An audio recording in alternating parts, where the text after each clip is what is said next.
फ़ौज एक सियासी पार्टी नहीं है, लेकिन ये भी एक हकीकत है कि पाकिस्तान के कॉन्टेक्स्ट में फ़ौज का सियासत में एक अहम किरदार है और ये किरदार ख़त्म नहीं किया जा सकता, कम किया जा सकता है, ये भी एक हकीकत है। और इसकी वजूहात पाकिस्तान की तारीख़ में दफन है और इस पर एक लंबी और तफसीली गुफ्तगू करने की भी ज़रूरत है। लेकिन ये भी एक हकीकत है कि इस किरदार को फ़ौज को बुरा भला कह के, गाली गलोच करके, मजाक उड़ा के, उसकी इंसल्ट करके इसको ख़त्म नहीं किया जा सकता, बल्कि जैसा कि आपके सामने है, इसको बढ़ाया जा सकता है और बढ़ाया गया है। अच्छा, ये बात अक्सर सियासतदानों को पता है, तो वो फ़ौज के ख़िलाफ़ बात करते हैं लेकिन एक हद से ज़्यादा नहीं बढ़ते। लेकिन इमरान ख़ान ने अपनी अना, अपनी तकब्बर, अपनी जो उसकी एक ज़िद है और फिर ख़ास तौर से जो बैरूनी ममालिक में उसकी सपोर्ट है, उसकी बिना पर, उसके बल बोते पे उसने समझा कि वो फ़ौज को ख़त्म कर देगा, फ़ौज का सियासी किरदार ख़त्म कर देगा। और हंसी इस बात पे आती है कि उसने समझा ये काम वो फ़ौज की मदद से ही करेगा, मतलब फ़ौज में डिवीज़न पैदा करके करेगा, फ़ौज में लोगों को तकसीम करेगा, उनमें फूट डालेगा। वो रिटायर्ड फ़ौजियों की उसने मदद हासिल की, इसके लिए उसने बाहर के मुल्कों से कैंपेन चलाया फ़ौज के ख़िलाफ़। लेकिन अब तक जो आपके सामने है उससे आपको समझ आ जानी चाहिए और होपफुली इमरान ख़ान को भी समझ आ जानी चाहिए, जो कि मेरा ख्याल है कि नहीं आई, कि ये हथकंडे इस्तेमाल करके आप फ़ौज का किरदार ख़त्म नहीं कर सकते, उसे ज़्यादा मजबूत कर सकते हैं और ये आपके सामने है। लेकिन इसके लिए आम लोगों को पाकिस्तान की तारीख़ का मुताला करना होगा। पाकिस्तान बनने में मगरबी पाकिस्तान के जागीरदारी जो तबका था उसका एक बहुत बड़ा किरदार है। उस वक्त जब पाकिस्तान बन रहा था तो उस वक्त ये एक कलीदी किरदार था, लेकिन बाद में जो हुआ उससे हमें पता चला कि यही किरदार जो था, जो जागीरदारी तबके का किरदार था, वो पाकिस्तान की तरक्की की राह में, पाकिस्तान के आगे बढ़ने में, पाकिस्तान की खुशहाली के रास्ते पर चलने में एक बहुत बड़ी रुकावट बन के सामने आया और अभी तक यही रुकावट है हमारे सामने। तो इसमें अंग्रेज़ों का क्या किरदार था ये भी समझने की ज़रूरत है। अंग्रेज़ों के आने से पहले मुगलिया दौर में और उससे भी पहले ज़मीन जो होती थी वो बादशाह की मिल्कियत होती थी, वो किसी इंडिविजुअल्स की या अफराद की मिल्कियत नहीं होती थी। बादशाह ही वहाँ से मालिया वसूल करता था और उसका ही उस पर हुक्म चलता था। लेकिन जब अंग्रेज़ इस खित्ते में आए तो उन्होंने यूरोप की तर्ज का एक जागीरदारी या फ्यूडल सिस्टम जो था वो यहाँ पे नाफिज किया और उसमें उन्होंने क्या किया कि उन्होंने चंद अफराद को चुन चुन कर बड़ी बड़ी ज़मीनें अलॉट की, बड़ी बड़ी जागीरें अलॉट की और फिर वहाँ पे उन्होंने उनको बिल्कुल मुतलकुल अनान हुक्मरान का दर्जा दे दिया। मतलब वो लोग जो चाहे वहाँ के लोगों के साथ कर सकते थे, जिस तरह का सलूक चाहे कर सकते थे, जिस तरह की वो फ़ैसले चाहे कर सकते थे। और उसके बदले में इन जागीरदारों ने वहाँ के जो नौजवान थे उनको अंग्रेज़ की जंग में भर्ती कराया, वहाँ से वो मालिया वसूल करके अंग्रेज़ को देते थे और जो भी उनको ज़िम्मेदारी दी जाती थी वो निभाते थे। और यही जागीरदारी तबका जो था ये इसी वजह से ये एक बहुत ही मजबूत तबका बना और आगे जाकर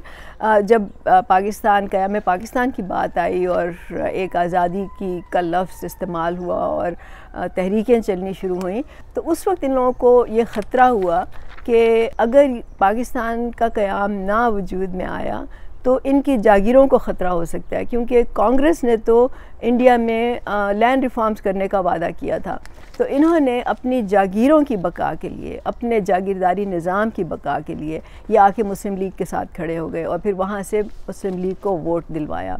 अब जाहिर है कि वहाँ के जो लोग थे वो इनके ही ग़ुलाम थे, इनके सियासी ग़ुलाम भी थे, मुआशी ग़ुलाम भी थे। तो उन्होंने जो कहा उस तरह से इन्होंने वोट दे दिया। ये जो कंट्रोल है ये अभी तक कायम है, ये जो सियासी और मुआशी ग़ुलामी है ये आज तक कायम है। फिर क्या हुआ कि पाकिस्तान बनने के बाद यही लोग सियासत में भी आए, यही लोग सियासतदान भी बने और जब पाकिस्तान की असम्बलियाँ थीं उसमें यही लोग जो थे वो वहाँ पे पार्लियामेंटेरियंस थे या उस वक्त जो भी सदारती निज़ाम था ये वहाँ पे जाके बैठे और मुल्क के फ़ैसले इन्होंने करने शुरू किए।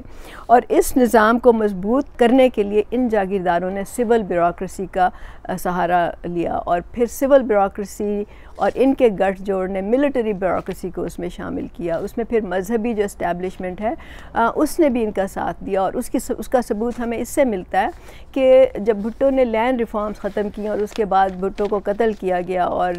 ज़ियाउल हक ने आके फ़ौरन जो पहला कदम उसने उठाया वो लैंड रिफॉर्म्स ख़त्म करने का किया, तो जमात इस्लामी ने उस वक्त ज़ियाउल हक का साथ दिया और वहाँ पे उन्होंने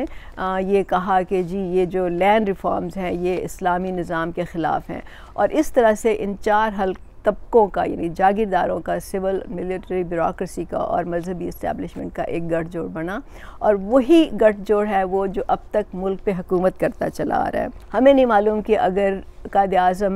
ज़िंदा रहते, ज़्यादा अरसा ज़िंदा रहते तो इस वक्त हम कहाँ खड़े होते, मुल्क की क्या सूरत होती, लेकिन ये हमें मालूम है, ये हम यकीन से कह सकते हैं कि अगर इन जागीरदारों के बजाय वाकई कोई सही सियासतदान होते जो मुल्क से मुखलिस होते, जो वाकई इस मुल्क के लोगों की आज़ादी चाहते, ना सिर्फ कि अपनी जागीरों की बका चाहते, तो हम एक और मकाम पे खड़े होते आज। और ये सियासतदान लोगों के वोट की मदद से, लोगों के वोट की ताकत से हुकूमत में आते, ना कि अपनी जागीर की ताकत के बलबूते पे, ना कि लोगों को कंट्रोल करके, ना कि लोगों को ग़ुलाम बना के और उनसे ज़बरदस्ती वोट हासिल करके, उनकी ज़बरदस्ती उनसे सियासी हमायत हासिल करके ताकत में आते। कुछ लोग ये कहते हैं कि मशरक़ी पाकिस्तान के अलहदा होने की वजह भी, एक वजह ये भी है कि वहाँ के जो सियासतदान थे वो जागीरदार नहीं थे, तो उनके और मगरबी पाकिस्तान के जो जागीरदारी सियासतदान थे उनके पॉइंट ऑफ व्यू में, उनके वर्ल्ड व्यू में, उनके नुक्ता नज़र में बहुत बड़ा फ़र्क था। और फिर जब यहाँ के जागीरदारों को ये समझ आई कि अगर मशरक़ी पाकिस्तान के सियासतदानों की बालादस्ती हुई तो उनकी जागीरों को ख़तरा होगा, तो फिर पाकिस्तान के दो टुकड़े कर दिए गए। तो ये आप सोचें और समझें कि असल मसला जो है, जो हमें इस वक्त दरपेश है कि अदारे अपने अपने दायरा कार में रह के काम नहीं करते और अब उसमें अदलिया भी शामिल हो गई है, उसमें असल जो प्रॉब्लम है वो सियासी निज़ाम का है, वो किसी और चीज़ का नहीं है। और जब तक ये सियासी निज़ाम सही नहीं होगा, जब तक कि सियासतदान लोगों के वोट की मदद से, जब लोगों को एम्पावर करके, उनको ताकत और इख्तियार दे के मुल्क में एक सही जमहूरी निज़ाम नहीं कायम करते, जब तक कि इस मुल्क में लोगों की राय जो है वो शामिल नहीं होती, तब तक ये सिस्टम ऐसे ही चलता रहेगा और फ़ौज का किरदार कोई ख़त्म नहीं कर सकता, नो मैटर कितना ही वो पॉपुलर हो, कितना ही वो ताकतवर हो। लेकिन इसमें जो एक अहम बात है जो सबको समझनी चाहिए कि ये सियासतदान भी नहीं कर सकते जब तक लोगों को शऊर नहीं आएगा और लोगों को ये समझ नहीं आएगी कि कौन से सियासतदान जो है वो अपनी जागीर की बका के लिए, अपने असर रसूख के लिए, अपने बिज़नेस के लिए सियासत कर रहे हैं और कौन से हैं जो कि लोगों से मुखलिस हैं। और इसमें यह भी फ़र्क करना पड़ेगा कि कौन से लोग हैं जो फ़ौज की मदद से जल्द अज जल्द ताकत हासिल करना चाहते हैं, जैसे कि इमरान ख़ान ने किया और बहुत से दूसरे लोग भी करते हैं, और कौन से लोग हैं जो लोगों के पास जाके उनको इश्यूज़ के बारे में बता के, उनको समझा के, उनको एम्पावर करके, उनको ऑर्गेनाइज़ करके, उनको ग्रास रूट से उनकी तंजीमें बना के वो उनकी मदद से वो हुकूमत में आते हैं, उनके वोट से वो हुकूमत में आते हैं। तो आम लोगों को जब तक ये फ़र्क नहीं पता चलेगा और मुल्क का सियासी निज़ाम बदलेगा नहीं, तब तक ना फ़ौज का कोई किरदार बदल सकता है, ना मुल्क में कोई बेहतरी आ सकती है, ना मुल्क खुशहाल हो सकता है।